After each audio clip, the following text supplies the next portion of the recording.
welcome back to Dialogue. I'm H. Paul Pinder, and we are discussing all the good stuff, man. Black and white in the Bahamas, back in the day, in the 50s, early 60s, sort of the founding fathers, and in particular, Sir Stafford Sands. And I've got with me Travolta Cooper, who is the writer and director of a very interesting biography documentary on the life of Sir Stafford Sands called Founding Fathers.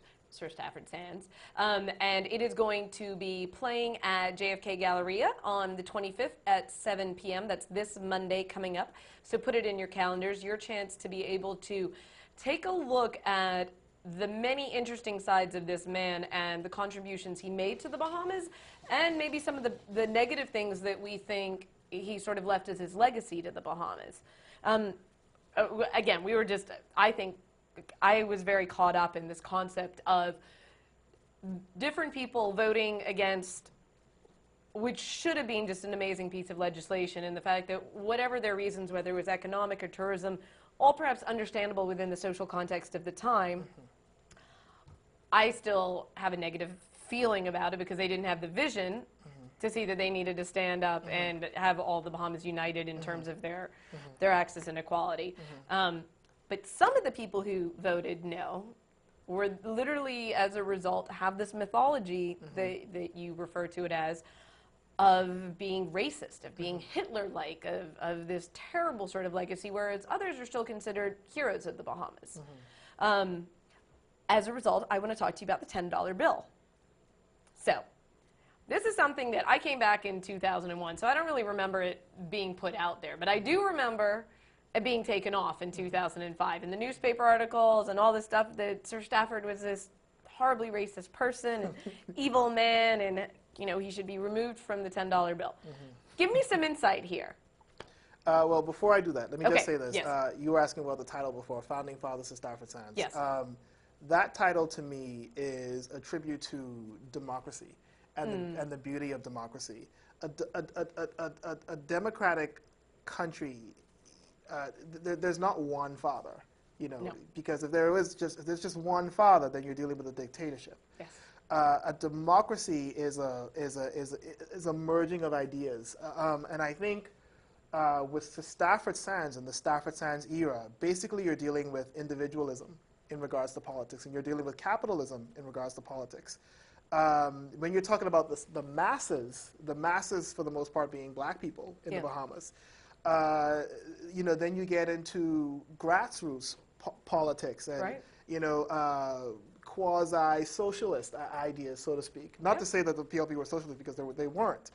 But the whole point is, the beauty of it is the dialogue or the debate, in democracy and the evolving and the flowering of democracy. That's how we get better, exactly. And so Stafford was undoubtedly a capitalist. He was an individual less, which is ironic as to how what his end was, which I won't say now, because it's a classic story of not just the Bahamian individualist, but an individualist in general. Even in America, the Republican Party, and but the $10 note, which I knew nothing about, and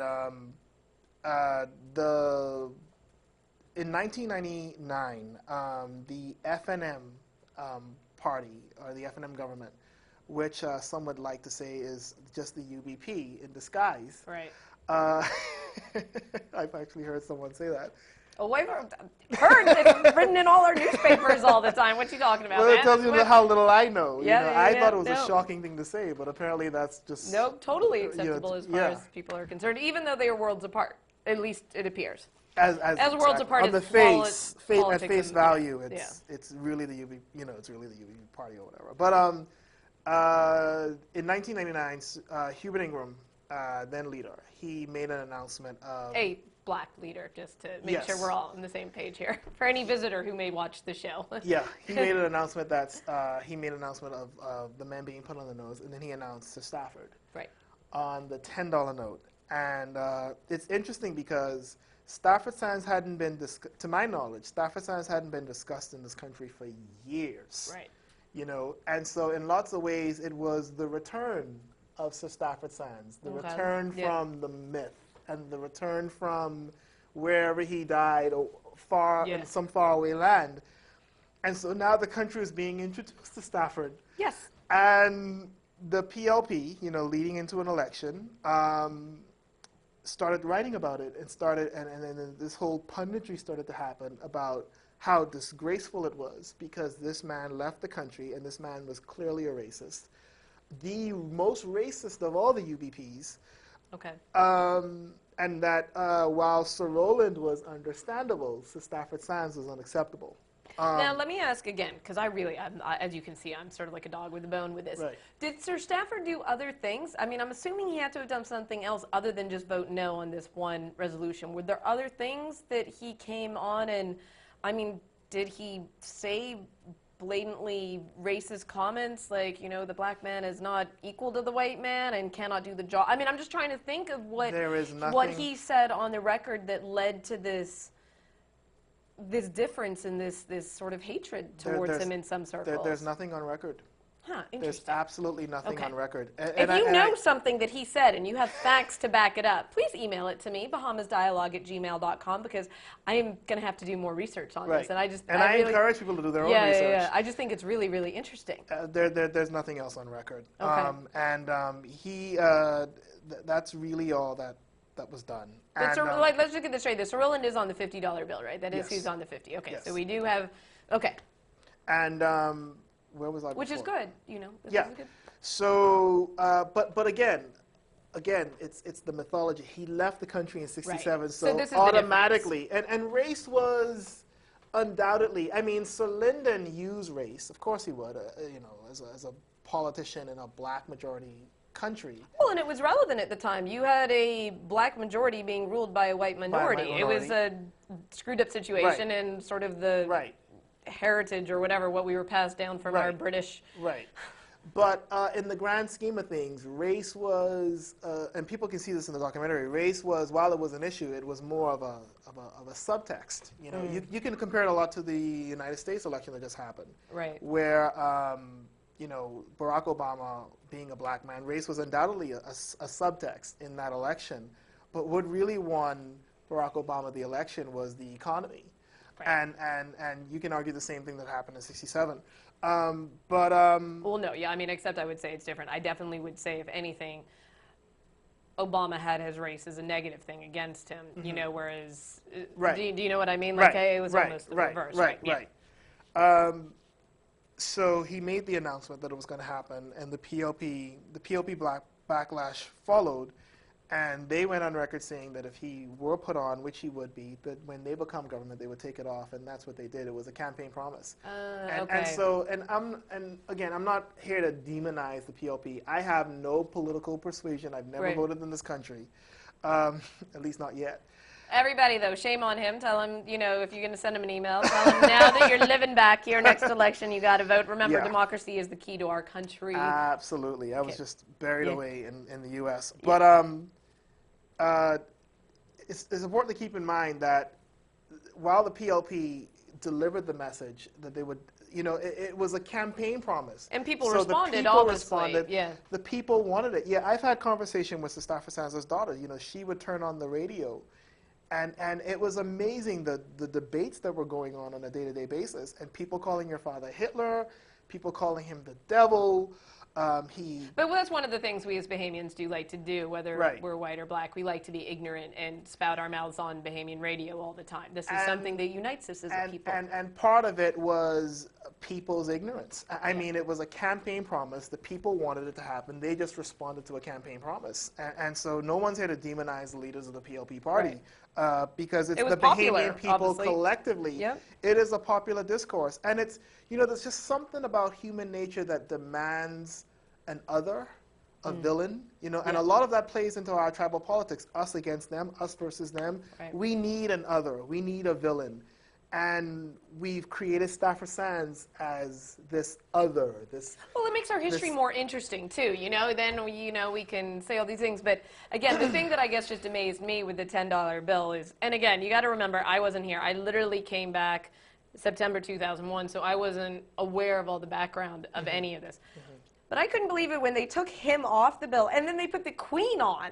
I mean, in my mind, somebody at least born and raised in the Bahamas who did a whole bunch towards improving our economy was better than somebody who sort of represented the colonial Bahamas, during which time racism and discrimination were much more prevalent. I mean, to me, that was a very strange In fact, it was propagated move by the British government because the biggest obstacle for the PLP was not the Stafford Sands, was not the Bay Street Boys, it was the electoral system that was set in place by the British government. Right. Yeah, now you can argue that Sir Stafford and those profited from that system that was set in place, right. but it was undoubtedly, Stafford Sands didn't create it. No. You know, he inherited it. It was already there. So to me, it's yeah, and then, but you know, you even mentioned the Queen. I've gotten emails from people that didn't know Sir Stafford was Bahamian. They thought he was this white man that England sent down to suppress blacks. And again, part of the mythology, part of the not knowing who this guy was. And yeah, you really got to look at that. I mean, he was taken off and the Queen was put on.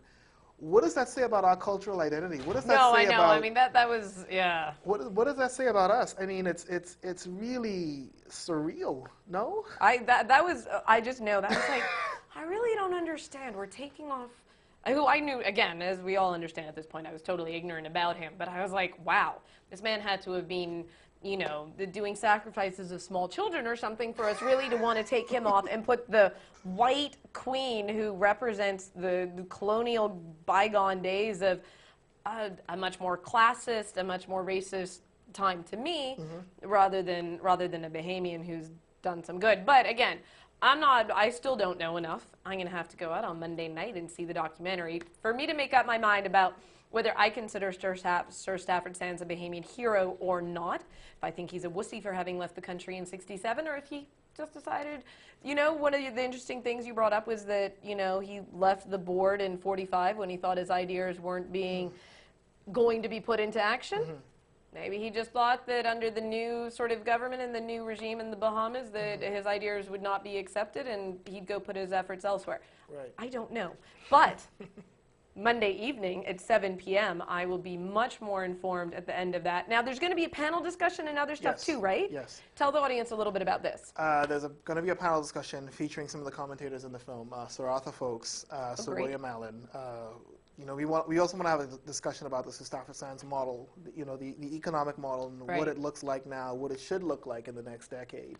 And Gail Saunders, historian. Oh, fantastic. And some others. Yeah. Okay. So audiences will have a chance to kind of chat with the actual people that were in the film. So this is great. You're going to be able to come along, actually get this information, and not just the information. I mean, one of the things that I love about these documentaries, all of them that are done on our Bahamian historical figures, is that you get transported back to this Bahamas that, well, I wasn't alive for, but was, I think, just gives us such insight into where we are now and what we're doing now. So remember that, and everybody else, please do remember, even if you can't come out on Monday night, you can email or phone somewhere? Yeah, well, the DVD, the Monday night is also the launching of the DVD. The DVDs are going to go on sale, and they're going to be put in the stores. But you can call the counselors at 322-1000 in regards to purchasing a DVD. 322-1000. Yes. So, again, it's called Founding Fathers, Sir Stafford Sands. And please, everybody, do not forget our neighbors to the south. If you even have $5 to contribute to the disaster relief going on in Haiti, I encourage you to please. If you've still got blankets and all those sorts of things, I'm sure they're still being used, medical supplies. You can go into any RBC branch. Tell them that you want to make a donation to the Red Cross's Haiti Disaster Relief Fund. Or if you know anybody in Rotary, and I know everybody knows somebody in Rotary, you can always make your donation to any Rotarian who will ensure that the money is also put to good use. And there's lots of other great endeavors out there. You can go online, but those are two in the Bahamas that I know are doing good work. So thank you, everybody, for tuning in. Travolta, thank you so much for coming on the show, man. It was great. Thank you for having me. I feel at least a little bit more informed. And I'll see everybody Monday night, January 25th, 7 p.m., JFK Galleria.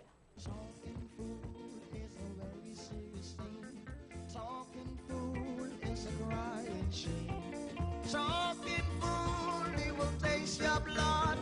For talking fool will leave you lying in the mud.